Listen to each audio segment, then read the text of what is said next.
नमस्कार, मेरा नाम है भाविका भाटिया। दिन बुधवार, तारीख 27 अगस्त और आप देख रहे हैं रेडियो भारती। सबसे पहले हेडलाइन। वैष्णो देवी यात्रा रूट पर लैंडस्लाइड से 30 लोगों की मौत। जम्मू का देश से रेल सड़क संपर्क टूटा।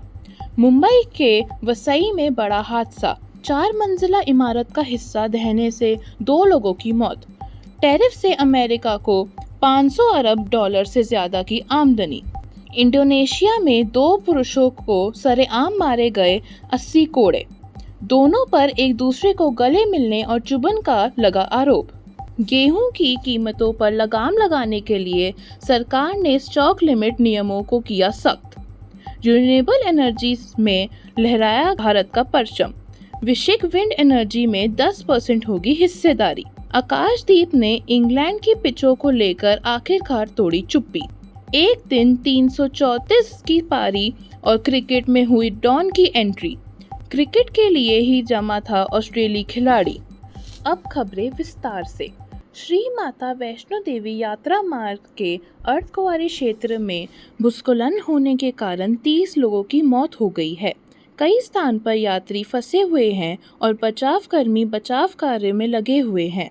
श्री माता देवी श्राइन बोर्ड की ओर से कहा गया है कि हाल ही में लगातार बारिश और खराब मौसम को देखते हुए सभी यात्रियों को सलाह दी जाती है कि वह मौसम में सुधार होने पर अपनी यात्रा योजना फिर से बनाएं। महाराष्ट्र की राजधानी मुंबई के वसई इलाके में एक अपार्टमेंट का एक हिस्सा ढह गया। इसमें 2 लोगों की मौत हो गई। नारंगी रोड और चमरा नगर और विजयनगर के बीच स्थित रामाबाई अपार्टमेंट की 4 मंजिला इमारत का पिछला हिस्सा कल देर रात ढह गया। अमेरिका के वित्त मंत्री स्कॉट बेसेंट ने मंगलवार को कहा कि राष्ट्रपति डोनाल्ड ट्रंप के टैरिफ से प्राप्त सीमा शुल्क राजस्व प्रति वर्ष 500 अरब डॉलर से अधिक हो सकता है। इंडोनेशिया के बांदा आचे प्रांत में एक दूसरे को चुंबन लेने वाले 2 पुरुषों को सार्वजनिक रूप से कोड़े मारे गए। शरिया अदालत ने उन्हें इसके लिए इस्लामी कानून का उल्लंघन करने का घोषित करा।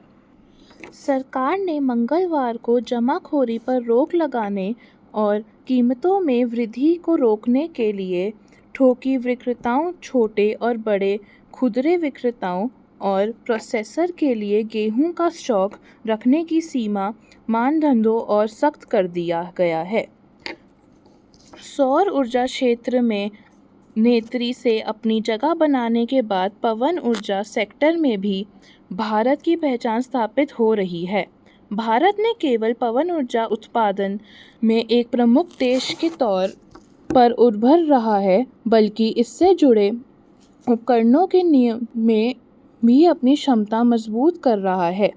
भारतीय तेज गेंदबाज आकाशदीप ने इंग्लैंड में गेंदबाजी करने में अपने अनुभव को शेयर किया। उनका कहना है कि गेंदबाजी करना उतना आसान नहीं था जितना उन्होंने सोचा था। ऑस्ट्रेलिया ने विशेष क्रिकेट को महान से महान बल्लेबाज दिए। उनमें से एक है सर डॉन ब्रैडमैन, वो बल्लेबाज जिसे क्रिकेट की दुनिया का सबसे बड़ा बल्लेबाज माना जाता है। इसका कारण है उनका औसत। टेस्ट क्रिकेट में ब्रैडमैन का औसत 99.94 का है। आज उन्हीं ब्रैडमैन का जन्मदिन है। 27 अगस्त 1908 को उनका जन्म न्यू साउथ वेल्स के काठमांडू में हुआ था। अब हम लेते हैं आपसे अलविदा, इस वादे के साथ कि आप बने रहेंगे रेडियो भारती के साथ। धन्यवाद।